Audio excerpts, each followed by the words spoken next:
विरासत का सफर। यह कहानी है एक छोटे से गांव बागेश्वर की, जहां एक पुरानी हवेली है।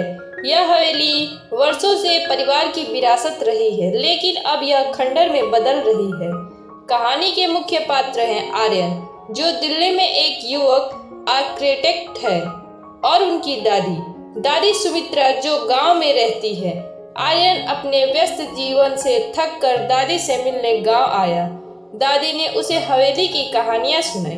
हवेली में एक अद्वितीय बाग था, जहां उनके पूर्वजों ने पेड़ पौधों की देखभाल की थी। दादी ने बताया कि उस बाग में एक पुराना आम का पेड़ है, जो उनके दादाजी ने लगाया था। वह पेड़ हमेशा से परिवार के लिए खुशियों का प्रतीक रहा है। आर्यन ने सोचा, क्यों न इस विरासत को फिर से जीवित किया जाए। उन्होंने दादी से वादा किया कि वे हवेली को फिर से बनवाएंगे और बाग को पुनर्जीवित करेंगे। आर्यन ने अपने दोस्त रीमा को अपने साथ लिया। रीमा ने पहले भी कई परियोजनाएं की थी। दोनों ने मिलकर हवेली की योजना बनाना शुरू किया। उन्होंने पुराने चित्र और दस्तावेजों का अध्ययन किया। हवेली की दीवारों पर उकेरे गए चित्रों ने उन्हें परिवार के इतिहास से जोड़ा। एक दिन जब वे बाग में थे, आर्यन ने देखा कि आम का पेड़ सूख रहा है। तब दादी ने कहा, अगर ये पेड़ मर गया तो हमारी विरासत भी खत्म हो जाएगी। आर्यन ने ठान लिया कि वह इस पेड़ को बचाएगा। आर्यन ने उस पेड़ को बचाने के लिए कई तकनीक का उपयोग किया। काम शुरू करने के साथ ही कई चुनौतियां आई। गांव के लोग हवेली को लेकर संशय में थे। कुछ लोग सोचते थे कि यह एक बर्बाद संपत्ति है, जबकि कुछ मानते थे कि उसे सुधारने चाहिए। आर्यन ने गांव की पंचायत बुलाई। उन्होंने अपनी योजना को साझा किया और गांव वालों से समर्थन मांगा। गांव के कुछ लोग सहमत हुए, लेकिन कुछ ने इसका विरोध किया। आर्यन ने हार नहीं मानी और उन्होंने समझाया कि यह न केवल उनके परिवार की विरासत है, बल्कि गांव की पहचान भी है। धीरे धीरे गांव वाले आर्यन के प्रयासों से प्रेरित होने लगे। कुछ लोग अपने अपने तरीके से मदद करने लगे। महिलाएं बाग में काम करने लगी, बच्चे उनके साथ खेलते रहे और पुरुष ने भवन की मरम्मत में मदद की। आर्यन ने हवेली की दीवारों को फिर से रंगा, पुरानी तस्वीरों को सजाया और बाग को पुनर्जीवित करने के लिए नए पौधे लगाए। एक दिन बाग में आम का पेड़ फिर से फलने लगा। गांव वालों ने इसे जश्न के रूप में मनाने का निर्णय लिया। उन्होंने एक बड़ा आयोजन रखा।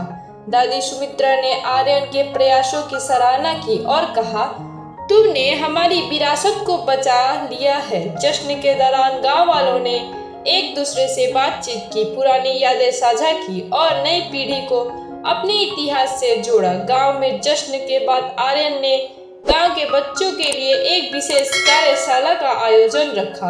उन्होंने उन्हें बताया कि विरासत केवल अतीत की बातें नहीं, बल्कि वे हमें भविष्य की दिशा भी दिखाती है।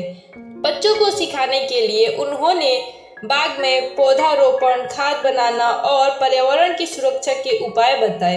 बच्चे बहुत उत्साहित थे। उन्होंने अपनी कक्षाओं के साथ मिलकर बाग में कई नए पौधे लगाए। यह देखकर गांव के बड़े लोग भी प्रसन्न हुए और उन्होंने बच्चों का उत्साह बढ़ाया। दादी सुमित्रा ने आर्यन से कहा, हमें इस ज्ञान को आगे बढ़ाना होगा। हमें गांव के बुजुर्ग की कहानियों को सुरक्षित करना चाहिए। आर्यन ने एक प्रोजेक्ट शुरू किया, जिसमें उन्होंने गांव के बुजुर्ग से उनकी कहानियां और अनुभव लिखवाने का निर्णय लिया। उन्होंने रिकॉर्डिंग उपकरण खरीदे और गांव के लोगों के साथ बैठकर उनकी कहानियां कैद की। बुजुर्ग की कहानियों ने न केवल गांव के इतिहास को जीवित रखा, बल्कि नई पीढ़ी को अपने पूर्वजों के संघर्ष और बलिदानों के बारे में भी बताया। गांव की पंचायत ने आर्यन के विचार को स्वीकार किया और गांव में एक सांस्कृतिक दिवस मनाने का निर्णय लिया। इस दिन गांव के सभी लोग अपनी पारंपरिक वेशभूषा में आएंगे और अपने अपने कौशल का प्रदर्शन करेंगे। इस आयोजन ने गांव में एकता का भाव पैदा किया। लोग अपनी पारंपरिक नृत्य और संगीत का प्रदर्शन करने लगे। बच्चे अपने अपने माता पिता से सीखे गए गीत गाने लगे और इनसे सभी को एक साथ ला दिया। जैसे जैसे गांव में गतिविधियां बढ़ी, एक दिन अचानक गांव में एक बड़े ठेकेदार का आगमन हुआ। वह हवेली को गिराकर वहां एक बड़ा कॉम्प्लेक्स बनाने की योजना बना रहा था। यह सुनकर गांव में हड़कंप मच गया। आर्यन ने ठेकेदार से मुलाकात की और उसे बताया कि यह हवेली उनके परिवार की पहचान है। ठेकेदार ने मजाक में कहा, यह हवेली एक पुरानी इमारत है, इससे कोई फर्क नहीं पड़ता। आर्यन ने ठान लिया कि वे इसको बचाने के लिए लड़ेगा।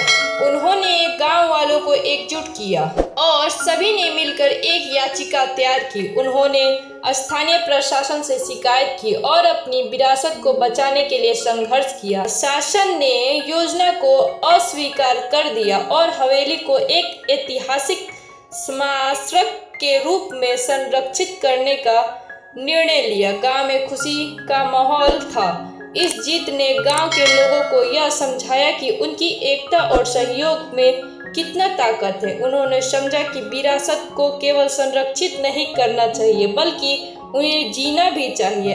आर्यन ने दादी को बताया, हमने सिर्फ हवेली को नहीं बचाया बल्कि हमने एक नई पहचान बनाई है। दादी ने गर्व से कहा, तुम्हारी मेहनत और लगन ने हमें सिखाया कि हम अपनी विरासत को संजोने के साथ साथ उसे आगे बढ़ा भी सकते हैं। विरासत के इस सफर ने आर्यन और गांव वालों को एक नई दिशा दी।